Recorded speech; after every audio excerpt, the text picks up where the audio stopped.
Masters నమస్తే. నా పేరు Bhavani, law of attraction coach and motivation speaker. ఈరోజు పౌర్ణమి అండి, అందులోని బుద్ధ పౌర్ణమి. ఈ రోజుకున్న విశిష్టతను తెలుసుకుందాం. అలాగే పౌర్ణమికి లా ఆఫ్ అట్రాక్షన్ సబ్జెక్ట్కి గల సంబంధం ఏంటి, ఈ రోజు చేసే మేనిఫెస్టేషన్ ఎంత అద్భుతంగా జరుగుతుందనేది ఈ వీడియో చివరిలో చెప్తాను. ఈ వీడియో చివరి వరకు చూడండి మాస్టర్స్. పౌర్ణమి అంటేనే విశిష్టతని మనందరికీ తెలిసిన విషయమే మాస్టర్స్. ఆ రోజు చాలా హై ఎనర్జీస్ మనందరిలో కూడా ఉంటాయి. పాజిటివ్ ఆర్ నెగిటివ్ ఏదైనా కావచ్చు, మీరు ఎందులో ఉంటే అది. అలాగే సముద్రపాలలు చాలా హై ఫ్రీక్వెన్సీతో విశ్వాన్ని అందుకోవడానికి, ఆకాశాన్ని అందుకోవడానికి ఎగిసి పడుతూ ఉంటాయి. ఆ ఎనర్జీ వల్లే కదా. అయితే ఈ రోజుకి బుద్ధ పౌర్ణమి అనే పేరు ఎలా వచ్చిందంటే, సిద్ధార్థుడు జన్మించింది వైశాఖ పౌర్ణమి రోజు. ఆ సిద్ధార్థుడు తనను తాను తెలుసుకోవాలని 6 సంవత్సరాలు సాధన చేసిన తర్వాత ఒక బోధి వృక్షం కింద జ్ఞానోదయం పొందిన రోజు కూడా ఈ పౌర్ణమి రోజే. అందుకే దీన్ని బుద్ధ పౌర్ణమి అంటారు.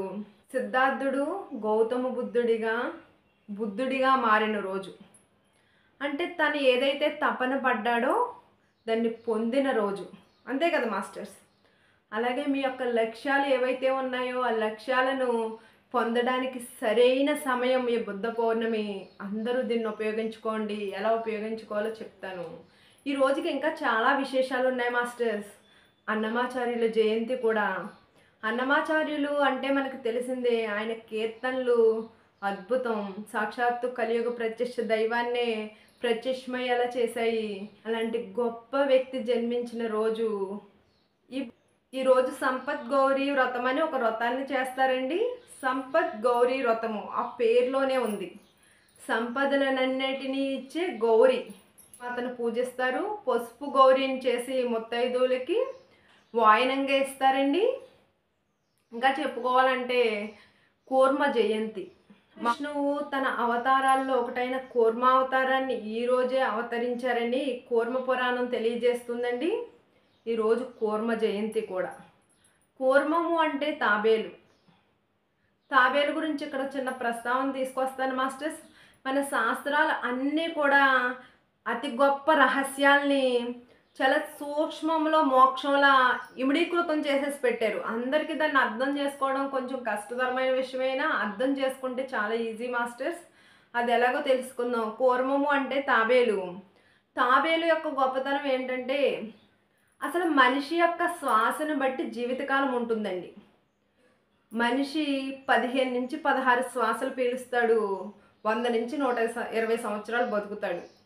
శ్వాస అనేది మీరు గమనించుకున్నారో లేదో, మనం కోపం ఎక్కువగా ఉన్నప్పుడు పెరిగిపోతూ ఉంటుంది. అంటే నువ్వు కోపంతో బీపీలు తెచ్చుకుంటే నీ ఆయుష్ తగ్గుతుందని మన పెద్దలు ఎప్పుడో చెప్పారు. అంటే నీ యొక్క శ్వాస పెరుగుతూ ఉంటే నీ ఆయుష్ తగ్గుతూ ఉంటుంది. నీ శ్వాసని ఎంత తగ్గించుకుంటే నీ ఆయుష్ అంత పెరుగుతుంది కదా. ఇలాగే తాబేలు, ఏనుగు నిమిషానికి 3 నుండి 4 శ్వాసలు పీలుస్తాయండి. అవి 200 సంవత్సరాలకు పైగా జీవిస్తాయి. తాబేలుని మనం ఎక్కడ పెట్టాం? ప్రతి దేవుడికి ముందు పెట్టాం. ఏనుగులను ఎక్కడ పెట్టాం? లక్ష్మీదేవుల పక్కన పెట్టాం. మీరు ఎప్పుడైనా గమనించుకున్నారా? తాబేలు ఏకాగ్రతకి చిహ్నం. దాన్ని ఎదురుగుండా ఎందుకు పెడతారంటే, అంత ఏకాగ్రతతో నీ దృష్టి భగవంతుడిపై ఉండాలి అని. ఏనుగులను కూడా లక్ష్మీదేవి పక్కన ఎందుకు పెట్టారంటే, వాటికి అంత అర్హత ఉంది అని. ఆ అర్హత పెరగాలి అంటే మన శ్వాస ప్రక్రియ, మెడిటేషన్లో మన శ్వాస అనేది చాలా తగ్గుతుందండి. అందుకే మెడిటేషన్ చేయమని. మెడిటేషన్ చేస్తే విశ్వంతో కనెక్ట్ అవుతాం, అంటే పరమాత్మతో కనెక్ట్ అవుతాం.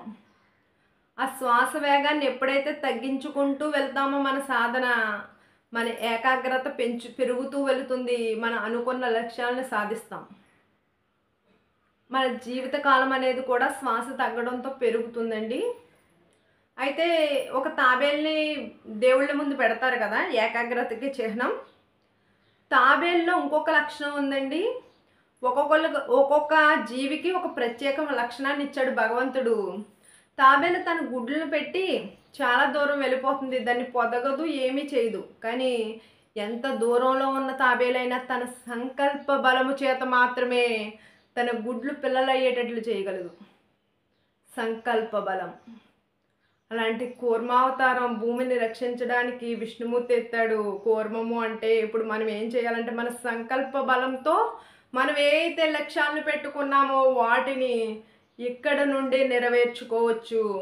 అదే సంకల్ప బలం. దానిని ఈరోజు చేయడం వల్ల ఫలితం వస్తుంది. ఒకటేంటి, సిద్ధార్థుడు తన యొక్క ఏదైతే తపన పడ్డాడో దాన్ని పొందాడు. కూర్మావతారం, కూర్మం దేనికి చిహ్నం అంటే తన సంకల్ప బలం చేతనే ఏదైనా సాధించుకోగలదు. అలాంటి గొప్ప రోజు మాస్టర్స్ ఈరోజు. నేను చెప్పాలనుకున్నది ఏంటంటే మాస్టర్స్, సాధకులు వేరువేరుగా ఉంటారు. ఒకళ్ళు పూజ ద్వారా సాధన చేస్తారు, ఒకళ్ళు మెడిటేషన్ ద్వారా సాధన చేస్తారు, కొంతమంది పరిహారాల ద్వారా సాధన చేస్తారు, కొంతమంది విజువలైజేషన్, మేనిఫెస్టేషన్ రాయడం ద్వారా, అంటే ఏ అయితే కోరికలు ఉన్నాయో వాటిని రాయడం ద్వారా, మేనిఫెస్టేషన్ చేయడం ద్వారా సాధన చేస్తారు. ఇక్కడ 3 రకాల వాళ్ళకి నేను పరిహారం చెప్తానండి. ఒకటి, పరిహారం కావాలనుకునే వాళ్ళు సముద్ర స్నానం ఖచ్చితంగా చేయమని మన శాస్త్రాలు చెప్తున్నాయి. ఒక కరక్కాయని సముద్రంలో వేసి స్నానం చేయడం వల్ల విశేషమైన ఫలితం లభిస్తుంది. రెండవది, బోధి వృక్షం దగ్గర బుద్ధుడికి జ్ఞానోదయం కలిగింది కాబట్టి బోధి వృక్షం దగ్గరికి వెళ్ళి మీరు ఏదైతే లక్ష్యాలను అనుకుంటున్నారో ఆ లక్ష్యాలను ఒక పేపర్ మీద అయిపోయినట్టుగా రాసి భూమాతకు సమర్పించండి. ఆ వృక్షం కింద పెట్టండి. ఒక దీపాన్ని వెలిగించండి. అక్కడ మీ సంకల్పాన్ని ఆ బోధి వృక్షానికి చెప్పుకోండి. రెండవ పరిహారం, ఎవరైతే సాధకులు ఉన్నారో జ్ఞాన సాధకులు, వాళ్ళ జ్ఞానంలో ఆత్మానుబంధభూతిని పొందే సమయం, వాళ్ళ జ్ఞానాన్ని పొందే సమయం కాబట్టి తప్పకుండా వాళ్ళ జ్ఞాన మార్గంలో ఉన్నారు కాబట్టి ఆ జ్ఞానాన్ని చెయ్యండి. పౌర్ణమి మెడిటేషన్ 3 రోజులు, పౌర్ణమికి ముందు రోజు, తర్వాత రోజు, పౌర్ణమి రోజు తప్పకుండా వాళ్ళ సాధనని కొనసాగించండి. సంపత్ గౌరీ వ్రతము పూజలు చేసే వాళ్ళకి సంపత్ గౌరీ వ్రతాన్ని చెయ్యండి. పసుపు ముద్దలను ముత్తైదువులకు వాయనంగా ఇవ్వండి. మీ సంకల్పాలను నెరవేర్చుకోండి. 4వది మన సబ్జెక్టుకి సంబంధించింది మాస్టర్స్. నేను చెప్పబోయే పరిహారం, తప్పకుండా మీరు ఏదైతే కావాలి అనుకుంటున్నారో అది అయిపోయినట్టుగా రాయండి. అసలు మీరు ఏది కావాలనుకుంటున్నారో తెలియనప్పుడు విశ్వం మీకు ఏమిస్తుంది? ఒక వ్యక్తి ఒక చోటకు వెళ్ళాలి, ఆ ప్లేస్ ఏంటి అన్నది తెలియలేదనుకోండి, ఎంతమందిని అడిగినా నేను ఒక ప్లేస్కి వెళ్ళాలి, నేను ఒక ప్లేస్కి వెళ్ళాలంటే ఎవరు అడ్రస్ చెప్తారు? చెప్పరు కదండి. ఆ ప్లేస్ చెప్తే ఖచ్చితంగా ఎవరో ఒకళ్ళు దారి చూపిస్తారు. ఆ ప్లేస్ ఏంటన్నది స్పష్టంగా రాయండి. మీరు అది అయిపోయినట్టుగా రాయండి. దాన్ని విజువల్ చేయండి.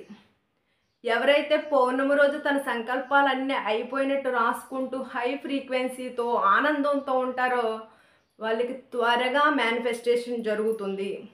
ఎలా అయితే బుద్ధుడికి తనకు కావాల్సింది దొరికిందో, అన్నమాచార్యులు తల్లిదండ్రులకి తనకు కావలసిన ఏదైతే వంశవృద్ధి కలిగించే ఒక బిడ్డ కావాలనుకున్నారు, ఇచ్చారో, అలాగే మీరు ఏదైతే కోరుకుంటున్నారో అది ఈరోజు సిద్ధి జరుగుతుంది. తప్పకుండా ఈ పౌర్ణమిని అందరూ ఉపయోగించుకోండి. మీ యొక్క లక్ష్యాలు ఎన్ని ఉన్నా, మీ యొక్క కోరికలు అవన్నీ అయిపోయినట్టుగా రాయండి. హై ఫ్రీక్వెన్సీతో ఉండండి, మెడిటేషన్ చేయండి, సముద్ర స్నానాలు చేయండి, దేవాలయాలకు వెళ్ళండి. అన్నీ కూడా మీకు ఎనర్జీని ఇచ్చేవి. ఎందులో మీ ఎనర్జీ పెరుగుతుందో మీరే చెక్ చేసుకోవాలి. ఎక్కడ మెడిటేషన్ చేస్తే ఎనర్జీ పెరుగుతుందా, ఒక పూజ చేస్తే ఎనర్జీ పెరుగుతుందా, మీకు బయటకు వెళ్ళడం ఇష్టం అయితే సముద్ర స్నానం చేస్తే ఎనర్జీ పెరుగుతుందా, మీ ఇష్టం, మీ ఎంపిక. అన్నీ చేస్తానంటే అన్నీ చేయండి. రోజుని అందరూ వినియోగించుకోండి. ఇది ఒక అమృత కాలం అని చెప్పుకోవచ్చు. అమృతం చూస్తూ ఉన్నప్పుడు మీ చేతిలోనే ఉంది అమృతం, కానీ అది ఎన్ని రోజులు చూసినా మీరు దాని యొక్క ఫలితాన్ని పొందలేరు. ఎప్పుడు దాని యొక్క ఫలితాన్ని పొందుతారు అంటే మీరు దాన్ని సేవించినప్పుడు దాని యొక్క ఫలితాన్ని పొందుతారు. అలాగే సాధన చేసినప్పుడు మాత్రమే దాని ఫలితాన్ని పొందుతారు మాస్టర్స్. అందరూ రేపు పౌర్ణమి మెడిటేషన్, ఫ్రీ మెడిటేషన్ ఉంటుంది మాస్టర్స్. ఆ మెడిటేషన్కి సంబంధించిన లింక్ కింద ఇవ్వడం జరుగుతుంది. ఆ గ్రూప్లో జాయిన్ అవుతే మేము పెట్టే ఫ్రీ క్లాసులన్నీ అందులో జరుగుతాయి మాస్టర్స్. డెమోస్ జరుగుతాయి. మీరు అందరూ కింద ఉన్న వాట్సాప్ లింక్ని క్లిక్ చేసి జాయిన్ అవ్వండి. అందరూ పౌర్ణమి మెడిటేషన్లో పాల్గొనండి. మీ యొక్క లక్ష్యాలు నెరవేరిపోయిన విజువల్ని నేను చేయిస్తాను. రండి మాస్టర్స్, అందరి యొక్క లక్ష్యాలు నెరవేర్చుకుందాం. భారతదేశాన్ని సంపన్న దేశం చేయడమే నా లక్ష్యంగా ముందుకు వెళుతున్నాను. భారతీయులందరూ సంపన్నులు అవ్వాలని మనస్ఫూర్తిగా కోరుకుంటున్నాను. Thank you masters, thank you. నా వీడియోస్ని చూస్తూ లైక్ చేసి సబ్స్క్రైబ్ చేస్తున్న మీ అందరికీ కృతజ్ఞతలు masters. Thank you, thank you, thank you.